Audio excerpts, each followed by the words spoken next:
start. But thank you all for joining in on this conversation. So, how did this come about? How did we get here? I was going through Instagram and I I came across Lizzie's post, and she had described what seemed to me at first glance as horror.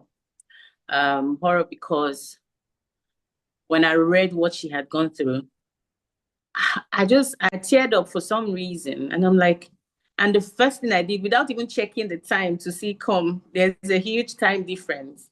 I just messaged her saying, Joke, did I know about this? Did you ever try to reach me? What was going on at this time? I was not trying to calculate, okay, at this time, we're in touch, and my mind was going everywhere thinking, oh my God, why did she have to go through this alone? No one should have to go through, and that was all that was going through my mind when I reached out to Lizzie, and and she picked up her phone, and she wasn't very coherent because it was midnight. Um, and so the conversation that we had was like, oh, so sorry, go back to bed. And then she called me later during the day and said, I'm so sorry. I literally was just opening my eye. It was your call that woke me up. So what did I say? And I'm like, no, don't worry. I'm also sorry. I got carried away and didn't remember that I was calling somebody far away in Canada. Anyways, and that got us talking. And it was a 3-hour phone call. Just so you know, I'm not going, doesn't mean we're going to keep you here for 3 hours, no. It just happened to be a conversation that we were doing catch up. We're playing catch up. We were talking about real life experiences, and we're talking about God because both of us are Christians, right? And it just led us to say, you know what, in all of these our conversation, there is something that we can talk about to everyone's sharing, and it can benefit most people. You'll be surprised how many people can relate to what we have to say, and that's what led to this conversation on Zoom. So welcome everyone, welcome. So I'm just gonna start this off by saying, Joke, thank you. Thank you for coming on this call. You're about to be vulnerable in front of people, whether you know or not.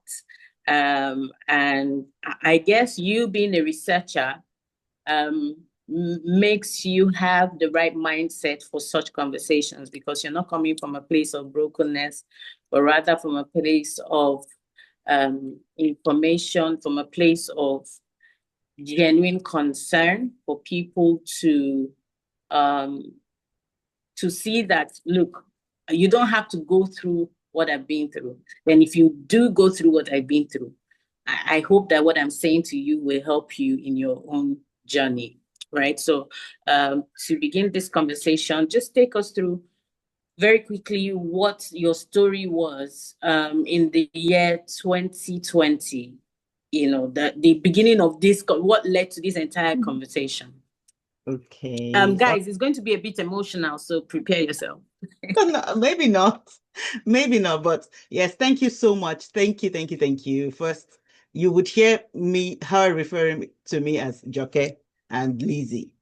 So a bit of a back context to that. Everybody who knows me from back home knows me as Joke, or some people will call me Chef J, because I used to be a chef. I used to run a business in that industry. And when I moved up north to Canada, where I am currently, of course, we all know what that means. Spelling Joke already is a joke. Having people understand that you're not pranking them sometimes.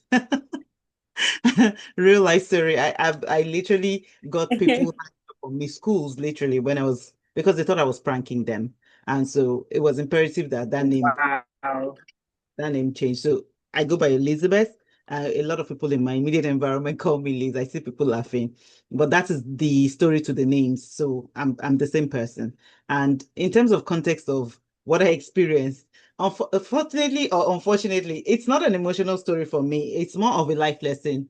So I was displaced in 2020 in the peak of COVID. What had happened was I had had a baby 2 years prior, and I was working in an environment where at the time, I thought they did not understand me. Everything was just not gelling with the lifestyle I was living. I didn't have work-life balance. And if there's anyone on this call who understands how life in the global north is very capitalist, if you don't work, you don't eat. Every hour is accounted for. So that was interrupting me being a mom and also being a good staff or an excellent staff. So I thought, okay, let me move. And I was living in a province where the language was different. Even though I had a good command of the language, which was French, I still felt like there was a disconnect in how I was trying to advocate for myself. So I thought to move to a more English-speaking province within Canada. And I did that move. I had an interview scheduled. So life was actually well structured. I had an interview scheduled. I literally put in my resignation from my job and I traveled to that province. And the following week, I went for the interview, which was very good. I met with people and we had another interview. If you are also familiar with how interviews and sometimes job placement is done here, it's over a period of time with different people within the organization. So I had met with people in senior management, and there was another one scheduled with the, I think, CEO at the time. And then in between that, I think 1 week, COVID struck severely in this province and there was a lockdown. Of course, that job was out the window. But what had happened was because I am Nigerian, I have a Nigerian sister who I would refer to as sister for the sake of this conversation, who I had somehow shared space with in Nigeria when I was in Nigeria. This was almost 12 years prior. And that person remembered that goodwill at the time that, oh, you helped me at this point. Come over. She was even teaching me how to advocate with my previous job and even paid my flight tickets to come to this province. I remember now. But the difference is this person was now married to a Canadian and they were able to speak to their own friend to house me just for the time period because, of course, we know that there's a job in the pipeline. So what we thought was going to be me staying with this friend of a friend from our Nigerian community where we call ourselves sisters for 2 weeks ended up being about 6 weeks, I think. And of course, by the end of the 6th week, I think I literally went to the bathroom, came out of the bathroom, and I was told that I had to, leave. I didn't have anywhere else to go. So that was how what I knew as stability at the time was literally kind of like gone. Yeah, But it wasn't like tough. they left me to the wolves, basically. It wasn't like they were like, you have to leave right in this instance. Of course, it was a case of, so what next? But nobody had an answer to that because this was in the peak of COVID. Movement was restricted. I didn't know anyone in this new space. And the people I knew are stretched thin because they also don't have a control of this dynamics that we were now in.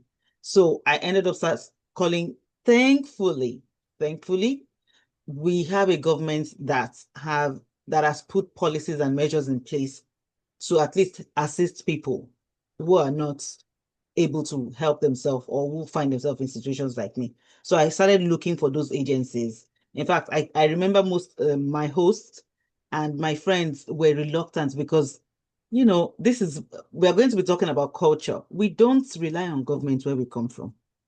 Mm. And we are very independent people. We are also very resourceful. We are very communal as well. So by the time you go through your community, by the time you go through your family, before you get to government, it must, in fact, Something would have come out. Yeah. yeah, if you are someone that's relying on governments coming from our cultural background, there has to be something wrong. A lot of people will first say, where is their family? So that perspective was also kind of sipping in here where people are like, the people I was with immediately did not want me going as far as seeking government. But in my previous province, I've worked closely with agencies. In fact, I was a volunteer in a welcoming organization. So I knew that the context here is different. And so I reached out. There was one space in a shelter, and I didn't even know that it was a shelter at the time. So they reached out to me. They got my history. I also have history with a little bit of displacement based on the context in which I had my daughter. So that's already kind of put me in a vulnerable state. And then also at this time, staring homelessness in the face with a 2-year-old. They were like, you know what, we will make space for you. And that was how I ended up in a government shelter in the province I was. Now, is that emotional? Maybe for some people, because Well, if you said something about Nigeria, where you're coming from, that the reason why it will be emotional for us, like you said, is by the time you go through one family to the next yeah, family to the next family, it's like get to the government, like kilo later, and like eh, how bad can it be? So yes, yes, it's emotional for us, but again, and it will be part of this conversation because there is a bit of integration has happened for you. But then again, let me not be forward. Let me yes. not be forward. So go ahead. Yeah. So I understand how it would be, and it did come with a lot of, for me, it's almost like being dead to self on a daily basis because it did come with a lot of shame. Hmm. When the case of, we all come from a very close-knit community, and then it was very easy for people to peddle information like she's living in the shelter, you know. It was, it's a very, I don't want to say it's a very good gossip hook, but For it was our community, it's good it was a gist. yeah, let's just say it was a conversation starter within the community. And and so, but I had to go through, the good thing is sometimes we don't, I'm going to be bringing the context of God, spirituality in. Sometimes we don't understand the journey we are on and the Mm. lessons from that journey until we start realizing that, oh, this tool that I acquired on this journey is useful here. For That this tool purpose, for this yes. purpose, it's for such a time as this. So what had happened in my prior integration process, one, I had knowledge of what to do to advocate for myself, resources that are Mm. available, even though my community was not open to that kind of resource. Uh, Given the kind of person you are, like your status, and also where you're coming from, that is one. But there was also the aspect of I had dealt with shame from being Mm. parents, a single parent raising my child. So that's literally rolled off my back when whatever conversation was going on around me was going on about where I was staying. I Mm. was my child, and thankfully, I had a roof over my head, and that was all that mattered. But did I stop there? While I was there, I was doing my helping COVID, of course. We remember how COVID struck, and a lot of people were stuck. So I started shopping for people. That led into the little logistics business I did, delivery business I did at the time. I and I would encounter a lot of people that would not, nobody, you don't need to know where I live. You don't need to know I couldn't get anything at the time. And so while also being conscious of safety, while also being conscious of the global climate at the time, I was surviving. The conversations were going on, but it didn't really matter. Now, how did culture help me in that situation? Mhm. Resilience that I had built as an African. So personally, I am an advocate. I am one person that would always be in a room and immediately I would already see what can be gaps in that room and naturally would just move in to fix it. So Yeah. that has caused me to be different things in different cases. I was once a teacher. I taught for 3 years. I went through Montessori teaching method. I was once a chef. Almost everybody who knew me in the time Ayolua met me as an event planner and a chef. The reason I went into cooking was because I started off in the event industry and we had a struggle with good food in that industry at the time. I remember introducing a la carte menu. I remember introducing like making food at the venue. I'll come with my cookware, which was not normal at the time. I'll come with my cookware to the event and start cooking right there for the Mm. VIP. So that ability to be resilient and shape shift was one thing that and I believe I got it from my culture as a Nigerian, not even as an African, because I've also interacted with a few other Africans, Mm-hmm. not the same. Um, Not the same. I, and I'm not speaking or undermining their journey or their resilience story. It's I'm just just saying, not the same. as a Nigerian woman in this time and age, there is a unique degree of resilience we have because you need to a Nigerian woman can adapt in any room. If you walk into a room where you sense hostility, you know how to just, bring out the chair and, get what you want. We know how to stoop to conquer. We know how to adapt. We know how survive. We have survival in our, like, we have a kit for survival in any environment. Yeah. Think that came out. We also have a way of advocating and standing up for ourselves. So regardless of whatever situation that might be seen as a disadvantage, in that disadvantage, I will still advocate for what I believe is my right. And I will not Mm. be that I believe worked significantly for me in Mm. this at this time in my life because I started encountering what I said, like conversations around me. People ran with a narrative that kind of preceded my presence about Mm. what? And it mattered because you were in the community. Yes, I was, but not as I didn't integrate so much into the Nigerian community. I have to say that in this new environment, just because I realized immediately that for me, what was important right now is being a mom, present mom, two, surviving and paving a path for myself. And I Mm. understand how limited people within the community are. I can't expect them. Most of the people in that community at the time were also fairly new. I would say maybe 5 years, maybe maximum maybe 10 years, but even them were still trying to understand their terrain and making it's different back home. Everybody here is trying to survive and not just survive, to also thrive. So it will be Mm. almost insensitive of me to Yeah. expect so much from that environment. So it was almost like you literally came into a farmland where everybody is holding on to their hoes and cutlasses and tilling the soil. You better find a part of the You land to start. better find a way to get your own hoe and cutlass and start tilling. Exactly. Yeah. Exactly. So that kind of there was integration, but there was not necessarily in assimilation into that community. I was Okay, okay. Before you start giving us all these heavy terms, can you help us to define integration and the second word, assimilation? okay. I'm trying not to be so academic. Let me, for the sake of this conversation, what I But for my sake, for my sake.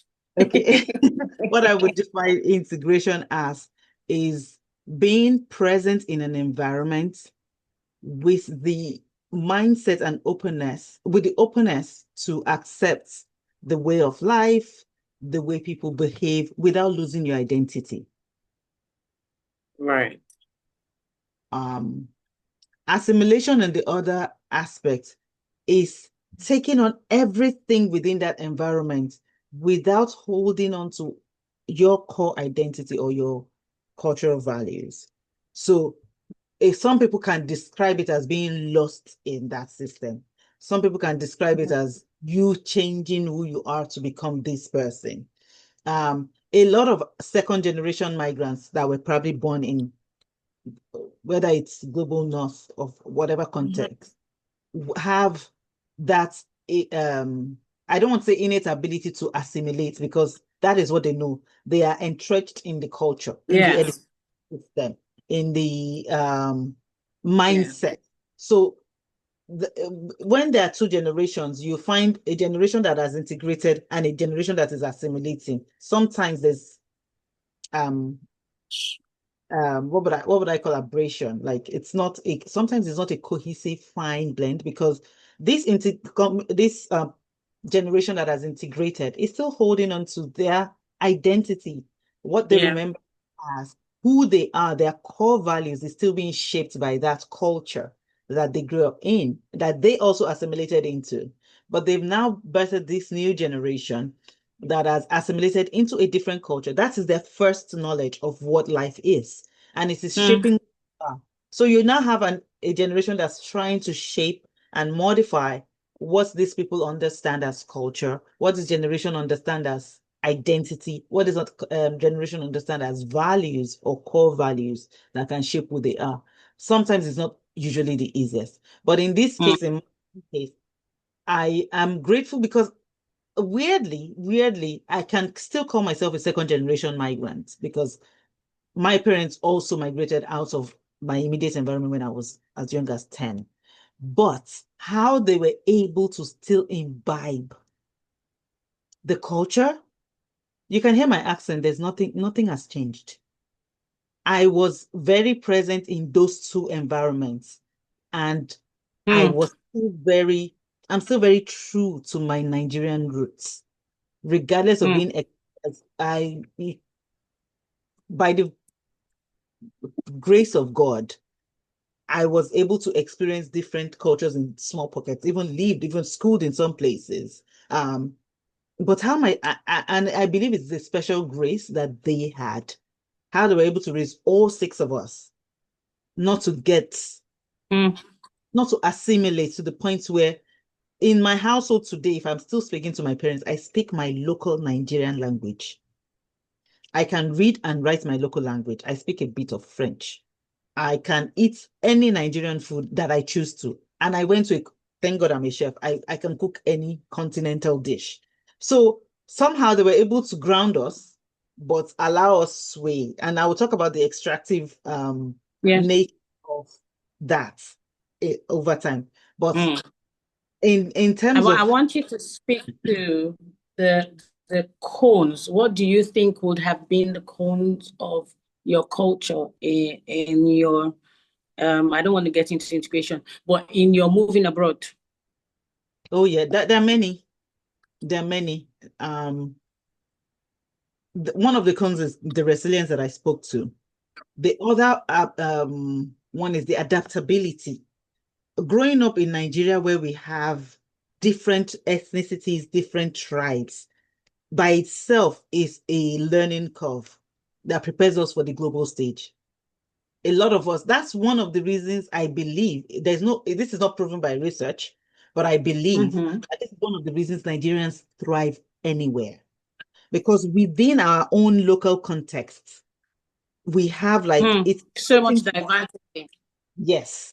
And that has shaped our culture as individuals. So we are used to being around different languages. It doesn't, if you're around me and you speak your language, I'll be fascinated because in my local Nigeria in Lagos, I hear maybe 3 or 4 languages when I step out of my house. So it's not absurd. It's not uncommon. I think that helped me. That helped me adapt easily in my environment. The resilience, again, I cannot speak without that resilience. Nigerians are resilient people. We can shape shift no matter how hard you think you want to make that system hard, Nigerians will adjust to that hardship and still thrive in it. That was another thing that I think, I mean, and we have God. I will not remove the religion, the faith that we have in the benevolence of God and his mercy and graciousness. That is an anchor. Wherever I find myself, Yeah. as long as God is present with me, every other thing is minimal. So yeah, I think that I can trace back to culture.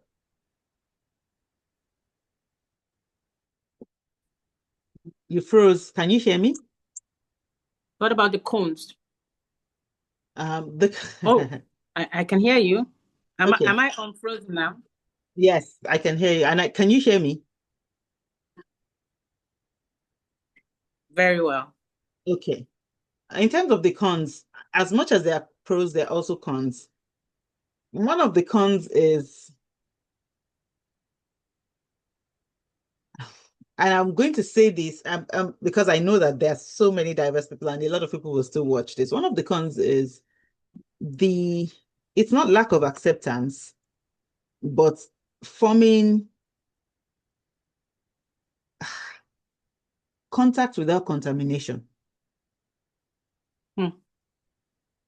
And I use that term because I heard DDK use it a couple of years ago, and it's stuck in my brain. So as much as that adaptability and resilience is there, there's also a sense that comes with, and I don't know if this is Nigerian only.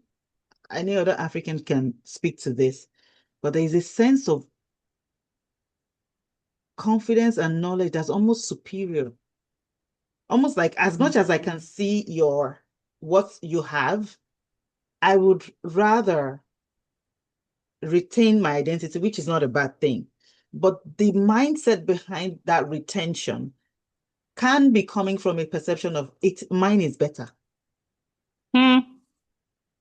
And because of that thought process, it can show up in different ways in conversations in community, or even how you present yourself.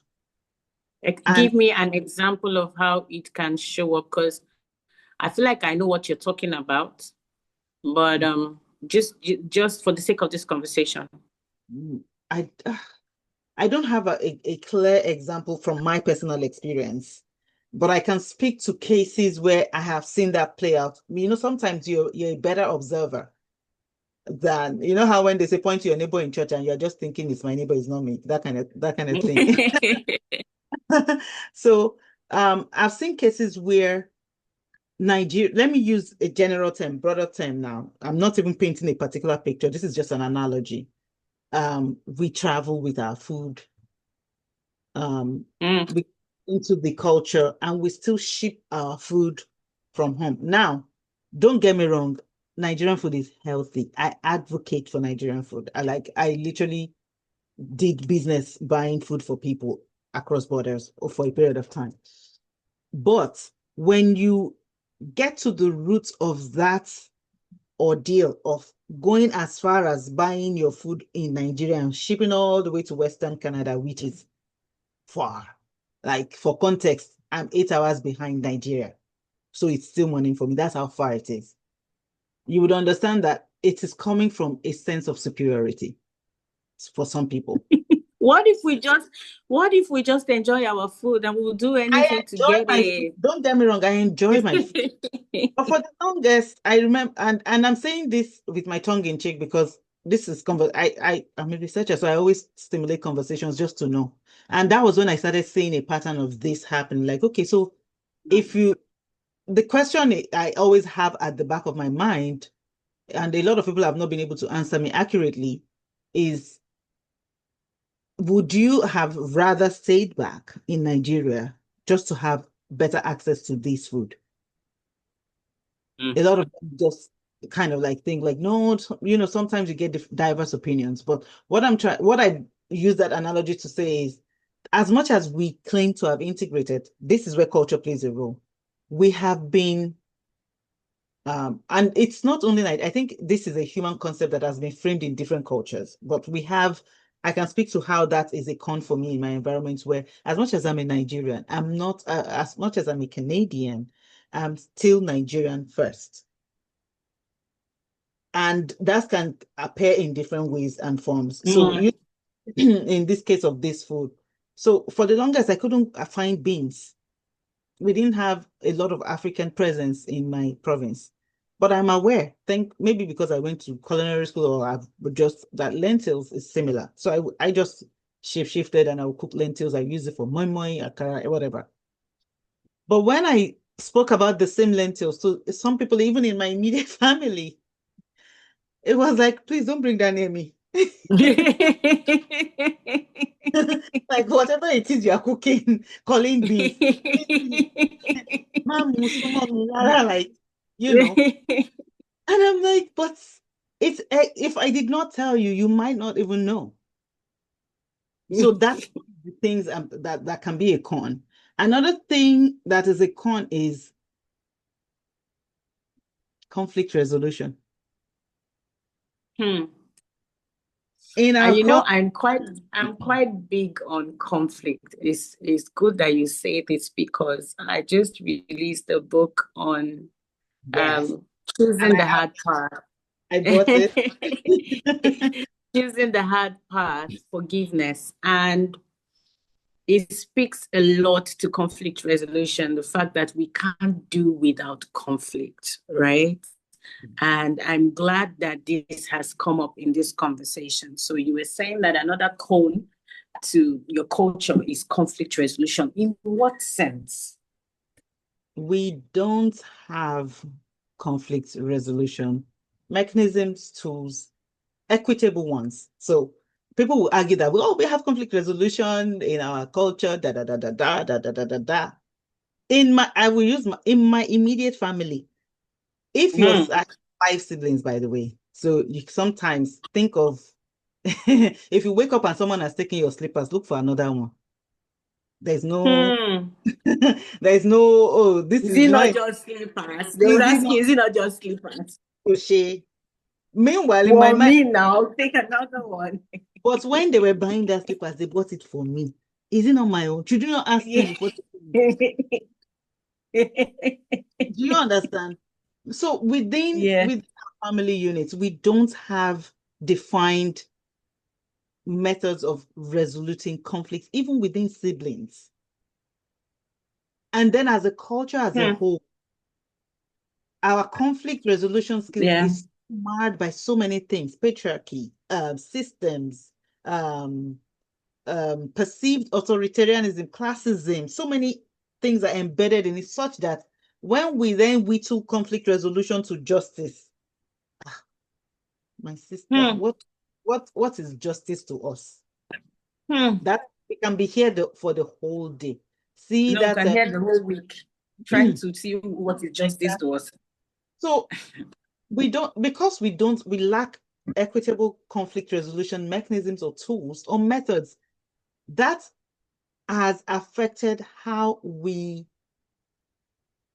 carry ourselves. Sometimes people are moving with so much brokenness because they've accepted so much.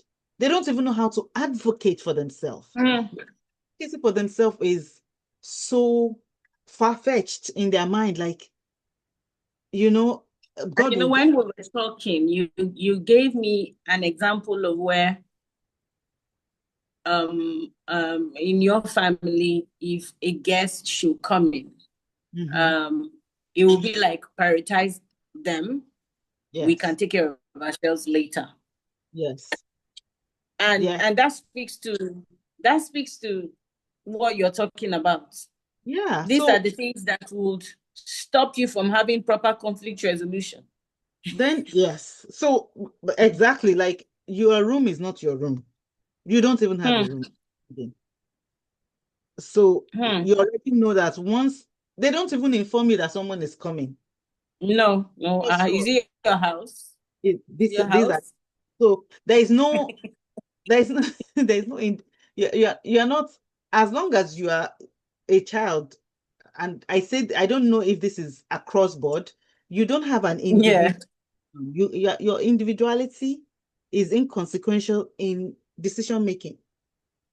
So whether you have an opinion about how somebody treated somebody or how they treated you, particularly, as long as this person is someone we are hosting, guests have upper say or higher say. Hmm. And that kind of Hmm. also shapes our opinion of accepting ourselves, our self-esteem, and so many things. So Being that able whole, to stand for ourselves. yes. So take that and migrate out. Let's bring it into the um Jackpot population, where even within your own household, if somebody wrongs you, you can't speak. Then you now get to a job where somebody is treating you poorly, or you get into an environment where your neighbor has said, Hmm. "You cross this line. If you cross this line, Hmm. trouble." They will just tell their children, see, when you go outside and you see a line, take the next road. Okay? The children, Hmm. but why? Because don't forget, we are dealing with generations of people that have assimilated. But no, and they'll be like, if I'm your father, you will not cross that line, you know? So that shows up in different ways Hmm. and that is one of the cons of culture. The next one is communication. It feeds into this Oh conflict. Lord. Communication, especially when it also comes from a perspective of communication for either resolving issues or advocacy, or just to even comprehend another person's dissent. You know, when somebody has a different opinion from you, one of the things in our culture is that our communication skills are terribly marred by different systems. Some of them is like within our, let's talk people to government. We know what's going on. Yeah. Even if we don't know what's going on today, we know about October 2020. That's in itself is some communication. We know about why Africa is considered corrupt. It's a form of communication. Communication perpetuated that. We know why Nigerians are considered fraudsters. Thank God that identity is slowly changing. Slowly, yes. Yeah, but let's bring it to migration, integration, and how communication can be a problem. The pro is that, like I said, as a Nigerian and as a woman from Nigeria, I know that it is drilled in us to, or we know how to shapeshift and resolve issues. So we can, we don't need to, you know, that again, stooping to conquer, we don't need to be the loudest in the room to have our way. But that can also mean, that you'll be in an environment where you would assume that your silence and way of influencing people can work, and people will just call you out for what it is. This is not working. We know what you're trying to do. And to you, you feel like, but I haven't said anything. And they're like, you need to say, because you're not saying. Yeah, you're silent. You're silent is saying. Exactly. So that can be fun. And I've seen cases where people unintentionally get themselves into issues by not understanding how to communicate what they feel when they feel it, and how to get clarity. We thrive so much on assumptions.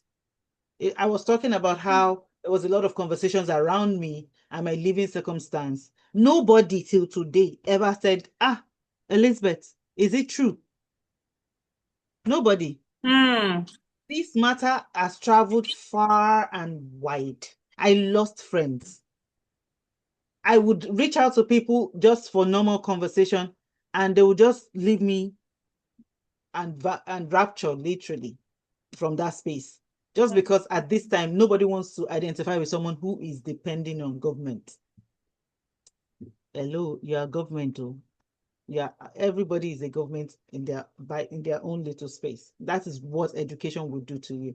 But basically, this is what communication, a simple conversation around it would have given clarity and context. But because everybody just ran with whatever narrative they heard over time, but I don't know what exists out there. And that brings me to an important thing that I would say to any African in diaspora. You need to own your story. Enough of expecting other people to speak for you. Whoever controls the context controls the narrative. This is beyond even African as individuals, African as a collective. We need to stop allowing people tell us who we are. Tell us who we are. Tell our stories for us. Tell our cultures for us. Because what they paint is what people grow with. That is what is accepted. If you don't own it, you will now, what you'll be doing will be damage control after damage control. When people have That's run. what we're doing till now. We're only learning new things. Are you sure Africa is actually bigger on the map than this? Are you sure this is the right size of Africa? And by the way, that's thing you just touched on, as I read it when I was not even a teenager. Years ago. Look at the case of them saying that, are you sure that even to Christianity? I did a research like 2 years ago, and I came back from that research questioning poverty index. I think I mentioned it to you in passing at some point. Because I never believed that poverty index thing. Well, if you whether we that's the thing, whether we believe it or not, it is what the This global is what they, is the yes. yardstick. Is the yardstick that That's being what measured by. we're still using to get a lot of funding on businesses, even businesses still today. This is what I'm saying. So when I came back and I was like, I just spoke to a 30-year-old man who has 3 kids, who owns over 40 acres of land and thousands of cattle. This man is educated locally in Africa and outside Africa. He has master's degree and he's not owing a dime. How is he poor? How? Meanwhile, we have 30-year-olds in our global north here that are still in school. Let's even start from there, struggling to pay rent. And the ones that are even trying to save to buy property are only trying to save 10% of what that So property that they they can would then, get so that they can be credit. able to borrow. Yes. And borrow to pay for the house, and then they will pay over 30 years. So they are going to be indebted for that long. And then you have someone of the same age who is already planning his children's future, and you're telling me they're poor, but this is only happening because someone else is The controlling. narrative. And then, of Yes. course, the Yes. global order, we know how that works. Like, we have to go by some rules, but it stems from awareness, understanding that as a person, as an entity, I speak for myself. Even if you want to look at it from a spiritual perspective, God has told you that you are high. I don't want to turn this into a Bible class. Yeah.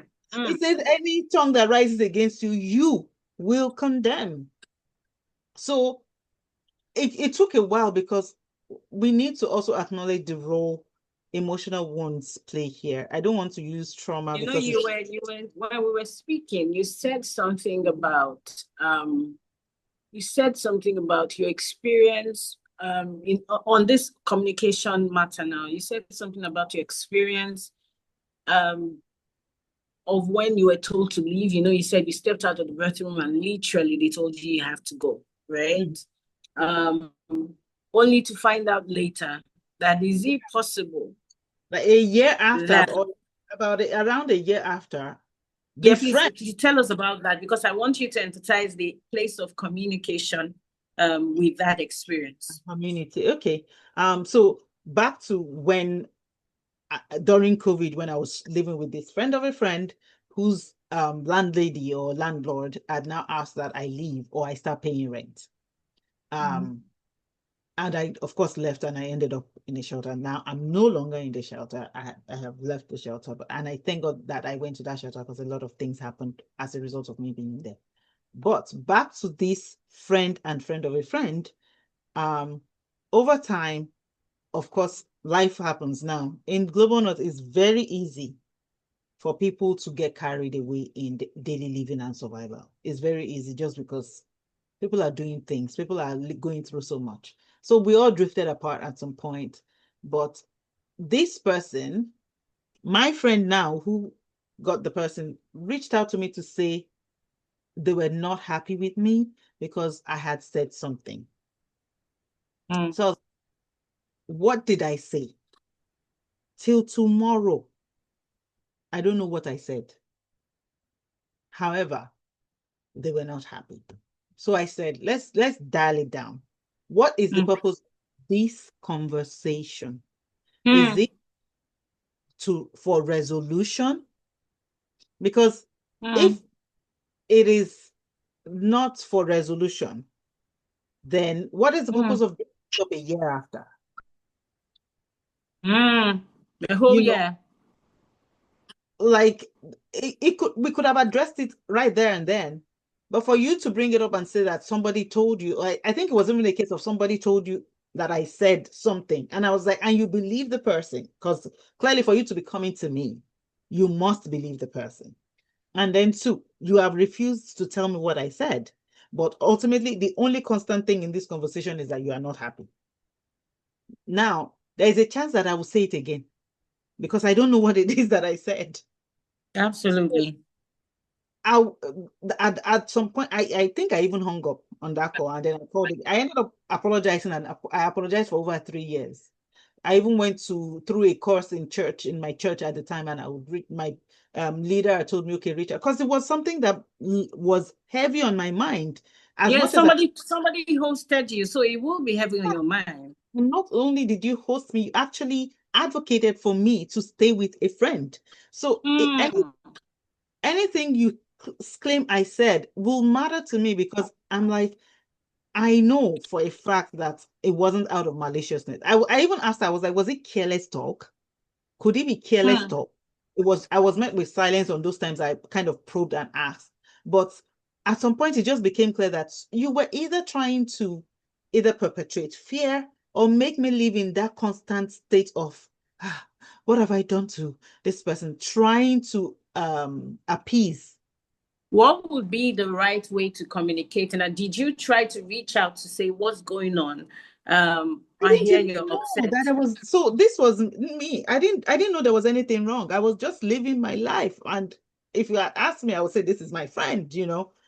I noticed that there was a bit of distance, but I did not ever think that Attribute it to think anything was that wrong. it had something to do. You were just Yeah, thinking life is I was happening. just thinking life was up. And if you know me, I can be one person that can be gone for 5 years, and I can come back and nothing has shifted. We would converse, and your memory in my mind is fresh, like I saw you yesterday. That has always been, because I move a lot and I do so many things that I'm very engrossed in. I'm one person that if I'm doing something, I'm in it. So 80% of the time I barely look around, which is not a good thing. I barely look around to say, oh, what's going on? So I got lost in that whole running business, errands business, doing things which if they reach out, I respond, but I didn't think there was anything wrong. And then they reached out to say I had done something wrong. So Hmm. painful. I've done something wrong. Let's address it. What did I say? Silence. Who did I say it to? Silence.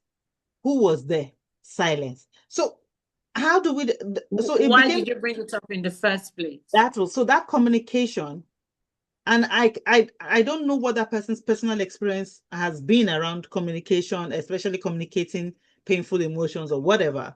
But it goes to show that, not, you know, when I said conflict resolution, and this is something that I can also recognize as a pattern even in my own immediate family, where again we don't address issues.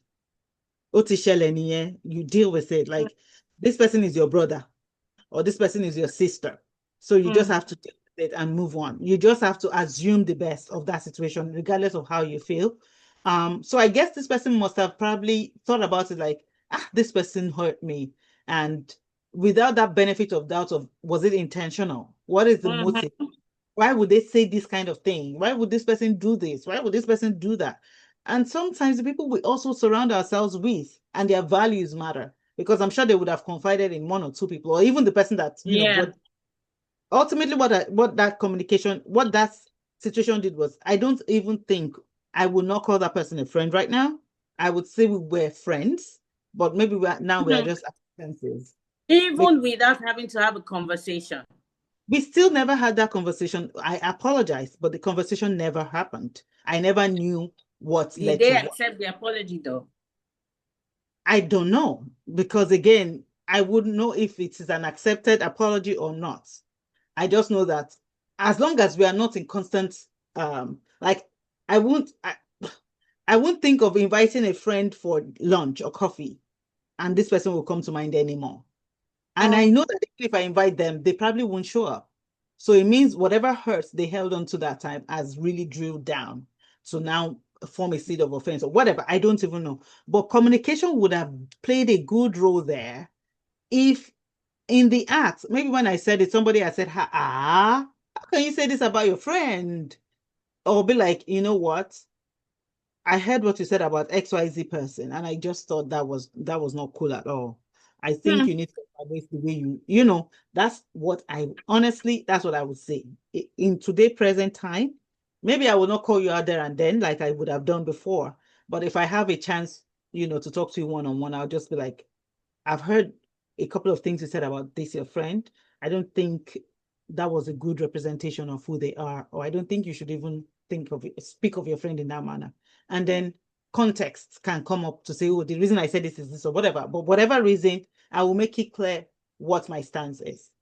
Now, for most of my African brothers and sisters, this kind of conversation is either met with defensiveness or absolute silence. It will be a case of, can you imagine? This person said X, Y, Z, just not accepting or not seeing how that aids cohesion within community, to feeling antagonized or feeling called out. And I believe if we had that, so that points to a flaw in our culture. Because from what you have said, we are not encouraged, especially when it comes to elders, to communicate how we feel, or even have the audacity to have feelings concerning certain things. And so, like you said, if you did have a problem and you went to someone and said, oh, this is it, the next thing is, why would you even have a problem? Yes. I'm a human being. Yeah. I'm literally a human being with emotions and feelings and all these things happening. An intelligent one at that. For me to be able to live in such a diverse community like Nigeria should tell you how intelligent I am, because I know that with certain cultures, there's a way to behave. With certain, you think that hasn't built capacity in my intellect to be able to know when this is not right. You know, and so you see, when you say integration, I wish integration was only for the Abroadians, you know, for lack of better words, for those in diaspora. No, even within us here, you know, because I am a counselor in marriage and relationship. I find that this matter of integration in that context is crazy. Some people want you to assimilate. But it's not going to happen. Yeah. You have to let people integrate. Yes. Without taking away love. You have to let people integrate. I want you to be yourself, but I want to love you through it. And like we were saying, please help me to differentiate between acceptance and love. Because when we're talking about this thing, we're speaking towards and if I remember clearly, you were talking about, you know, being integrating, and especially for those meeting people. So you were speaking about how you came in and how it is that conversation could simply have been dissolved if you were not just accepted, but loved. Do you understand? So help me explain that part of it. So for Japa community, or for Japa population, especially the ones that are present within their communities, maybe they formed like the Nigerian community, cultural communities, let me put it that way. A lot of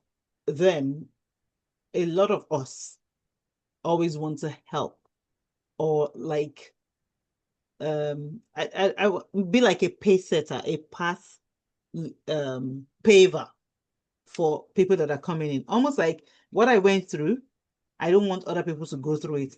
Similar to what we are doing now. Let's each that other people don't. But a part of our culture that borders from that lack of conflict resolution and lack of proper communication for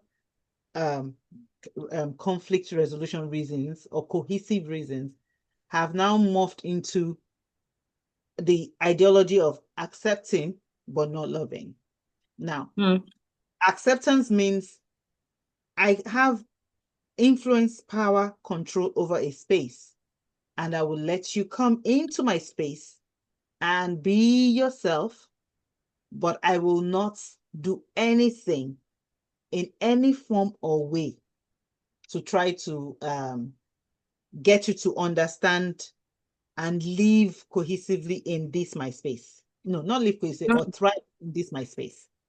Loving you is knowing that I have influence, power, and control over this space, but I will use my knowledge, and either good or bad, to help you also settle in this space and thrive. What a lot of us do is accept, but you see that part of paving the way, we leave it. It could be a trauma response, I don't know. Or it could just be a case of let them also form their own. You can let them learn their own way. So how that plays out in my own case, there's something that's not adding up for you. No. I'm seeing what you're saying from so many angles. Okay. So many angles. Because you see, as you were speaking, so I painted a picture in my head where somebody is coming from home to Canada, where you are. And okay, for instance, you came from home, right? And somebody opened their doors to you. Yeah. So acceptance will be, well, come, form your open, do your thing. You'll be fine. You learn, you make mistakes, you learn, you're on your own. You know, you'll be okay. That looks okay, right? That looks all right. It does look okay, but when you're in, you realize that. You know what I mean? But what we're saying here is, and if I understand you properly, what we're saying is, I want you to love me. So loving me is, look, I've been here and done that. I want you to come here, express yourself, but also I don't want you to make the same mistakes I made. Yeah. And I feel like what you are saying is a lot of people just want to show you acceptance and not love for whatever reason that there is. Because to love a person that is coming from is to say to them, no, you can't talk like this now that you're here. Yes. Because you will be perceived like this, not because there's anything wrong with the way you are speaking. Yes. Loving you would be, if you take that job, this is how it will turn out and play out. And these are the benefits, or the benefits you may not get or get from taking that job. Correct. But what I hear you say is when you come in, they accept you without loving you. At the end of the day, backstab you for not loving you. Yes. Yes. So am I right? Did I understand what you just said? Yes, you did. So when I did like this, that's all I was calculating in my head. That's so unfair. For people that have experienced it, it is unfair. And unfortunately, it is unfair in all ramifications. But there are so many things that also come to play. I've experienced both sides. I have been the one that is accepting in some cases, and I have been the one that is loving in some cases. I've experienced both. And I've also been the one that was accepted and not loved. And I've also experienced love, literally. So it can be in diverse forms. In my own personal experience, like in the case where I had to now leave a house that I was staying to move into a government shelter during COVID. It was, I think, what happened in that case, despite the fact that the situation was out of our control, a year after, I'm now beginning to think, was it really the landlady that said I couldn't stay there during COVID? Or was this person had just gotten tired of my presence and didn't know how to express it? And is it also because in their defense, you may or may not have said something that they accepted but didn't love you through? Yes, yeah, exactly. Exactly. Because at that time I was just being me, going from one thing to the other. I can't even remember, but I know that my headspace at that time was totally different. So that begs the question. And then evidence to that, or another thing that lends credibility to that line of thought, is the fact that a year after, they're coming to say you did something, but can't tell me what I did. Now, in another situation similar to that is a case where someone in a space, like I shared, comes into a space and was like, why is your life so scattered? And then you're like, my life scattered? Like that would bring a case of, I'm not understanding. Then you now ask, are you saying this based on what you are privy to that I've shared with you? Or are you saying this based on what you're saying right now? And the person goes to say, no, based on what I know about you that you shared with me. Hmm. So at this point, you are like, okay, two things, I've shared too much. Hmm. Or I want to know more about why this person thinks my life is scattered. So if this person thinks my life is scattered and they're in my space, then I need to ensure that when they are leaving, they are not Hmm. leaving a perception that can Hmm. taint who I am, because I know my life is not scattered. Now, Yeah. that can take different shape or form. In that case, what started off as loving has immediately shifted to acceptance. Hmm. And what led to that is actually miscommunication without wisdom. And so when that dynamic shifts, there has to be a form of conflict resolution. Hmm.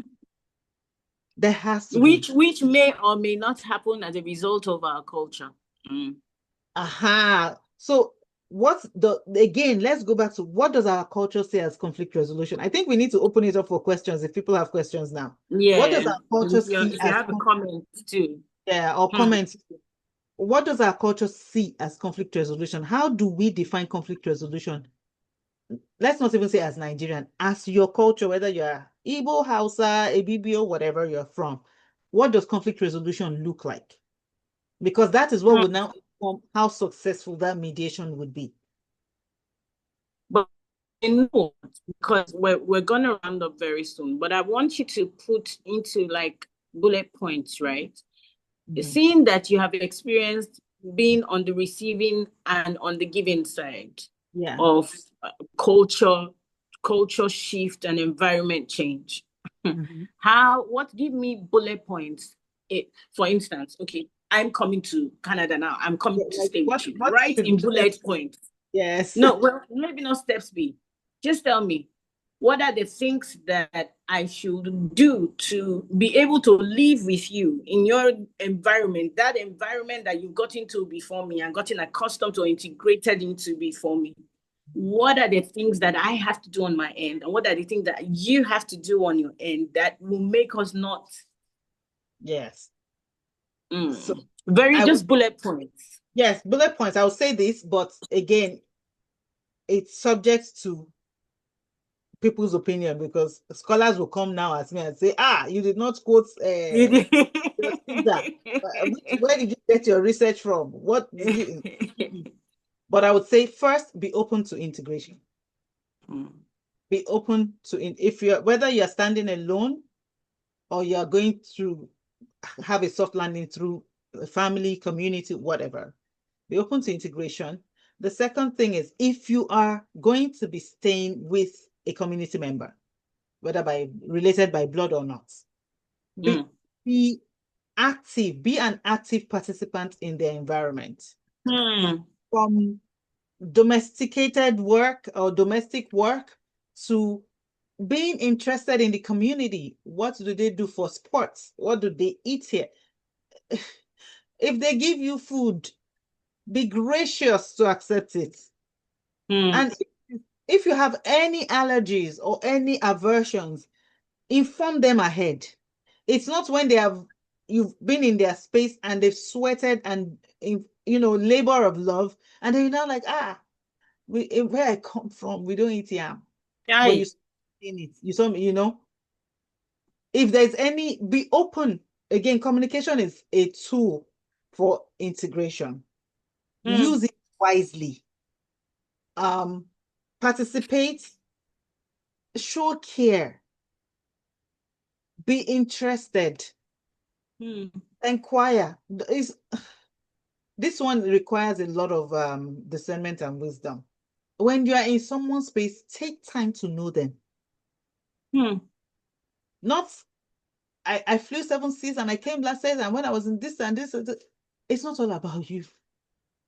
Be Mm. interested. What did you do today? What do you really like? How do you have fun? What do you do for fun? Mm. Let it be about them first, because you are the one in their space. And this is not just household. I'm talking even community. When you walk on the street, be interested in your neighbor. How is your wife? Oh, I didn't see your dog today. Did you take your dog for a walk? Hmm. Be engaging. But I don't hike. I'm sorry, I don't. Hiking is a big deal in the environment I'm in. In the case that I don't, my family members will represent me there. But I will still have conversation about hiking. I will still laugh with you about hiking. I know where they sell the gears. I know what the shoes they wear. I know how they backpack. I know how they camp. But do you understand? You won't see me there. Yeah. So show interest in the things they love. Be involved in civic duties. Hmm. Don't be an extractive person. I was talking about the extractive culture of how we go to other places. It's called, some people call it anthropology. I do Hmm. ethnography and something, something. Ultimately, it is you going to shadow what some people are doing without any intent of participating in it there. Or even if you participate in it, it's superficial just because you want to take it somewhere else. That's extractive. Don't be that, but especially if you're an immigrant who has moved to stay, don't have that extractive perception, because people will know, and all of a sudden they will just leave you Hmm. because 1 minute you are not present. If you are, whatever your interest is, let it be clear. Oh, I don't really like this. This doesn't really I don't fancy this, but I will do it. I want to understand. Come tell me, I have interest in it. I really want to know. It could be that I'm misunderstanding this. How does it Hmm. work? Even if it is not your culture, explore. I have seen people migrate thousands of kilometers, miles away, oceans and seas, and then come to go to the same community events, eat the same food, dress the same way, and then we wonder why people are saying immigrants should go back home. Because it's true. It's true. Yeah. It's true. Now, If you, from the end of those who are receiving, you yes, know, how bullet points, how can they do this without, you know? the receivers should also be open to Hmm. accept other people's cultures and way of life. Savior complex is a thing. Hmm. And savior complex masks in different ways help. A lot of people say some people's kindness is a tool for whatever weaponizing. We need to all understand before we start labeling and attaching whatever that the rooted foundational idea is help, care. Hmm. People really had interest in caring before it became whatever it is. So receivers, you've opened your borders, you've opened your house. You have to be willing to understand the people that there must have been a degree of trust Yes, for for that that to even exchange happen to in the happen. first So place. build on Yeah. that trust. Allow them feel at home. Allow them be Mm. them without judgment. Mm. When you want to pass knowledge or information about your environment, don't do it from a place of don't do it in a condescending way. Because there's a way oh, you speak English? Your English is so Mm. good. How did you learn English? That is condescending for people who don't know. Oh yeah, oh, I love your accent. You have an accent too. Mm. Sometimes we don't know how these things sound, but when we want to pass Mm. knowledge, we can do it in a more, let's be human first and let every other thing follow. I think that will be most of the things. Genuinely show people how things are done. Give them Mm. grace. Give Yeah, them grace. the Extend the grace grace. it will take me to absorb something in North America, especially in winter seasons. It's going to be very slow because it's true though. It's true. This is research proven. Africans struggle a lot, not just Nigerians, West Africans, but I'm talking Black people, melanated skin, struggle a lot in winter because we don't absorb vitamin D at the same pace of non-Africans. Then when there is no vitamin D at all to even take from the environment, everything you're saying is going over their head at that time. Extend grace. I think that's all I can remember right now. And Oh, for immigrants and our Japa community, turn your story, turn it around. When yeah. you finally learn and you finally understand, give back, pay it forward, pay kindness forward, do things for the community, bring women, whatever you want to do, but always give back. Hmm. Oh, Joke, there's a second part to this conversation that we said we will have, but we will keep everyone posted about it. And, we will decide how we're going to go about that conversation. Yeah. But for today, I feel like we've delved into a lot. And honestly, even if you're listening to this conversation and you're not diaspora inclined, the idea is that whatever culture it is that has framed your life, this points that have been made affect you wherever you find yourself. Like I made an example in marriage section. People want to you to assimilate as opposed to integrate. And sometimes even when they think that you should integrate, they just want to accept you like that without loving you. Yeah. So it's in its entirety, it affects not just culture in terms of climate, but culture also in terms of relationships, situations, and just where you are at every time. Thank you so much, Joke. Honestly, this conversation needed to be had. I'm so happy it's recorded because then we can have clips and clips shared from one point to the other. So thank you for your time. I know that most people enjoyed it. We'll be sharing this, and please go follow Joker. I think it's Elizabeth Shemowo on. Yes, there's no official or hyphen, right? Yes, no, there's no hyphen. Elizabeth Shemo, on Instagram, on Yes. LinkedIn. Follow my community, Rebirth Her. That's what actually started this conversation when I was talking about Yeah. I started Rebirth Her. Mm. What we do in the foundation is help women who have struggled with retaining jobs because we understand that displacement has a it's the part it plays in people losing their jobs, especially for immigrants in this part of the world. And we help them get back on track using psychosocial trauma-informed support, place them back in jobs and Mm. hold till the point where they have enough savings, financial stability for retirement. We have a community Mm. with Better Foundation called the Cane Circle, where women just think of it as an ER for any problem, like, oh, I'm going through this, I need Mm. support, and we provide that. We also share tips, resources. We meet once in a while. We do so many things. Think of it's your community where you don't need to audition. You don't need to check. Your trauma doesn't hold any water here. Whatever you as you come is how you're accepted. So Yeah. give us a follow, share, share, share. Thank you very Thank much. you so much, okay. And thank you guys for joining. We'll see you next time we're having a live conversation. All right, Thank everyone, you take for care having me. and bye. Have a blessed day. Bye.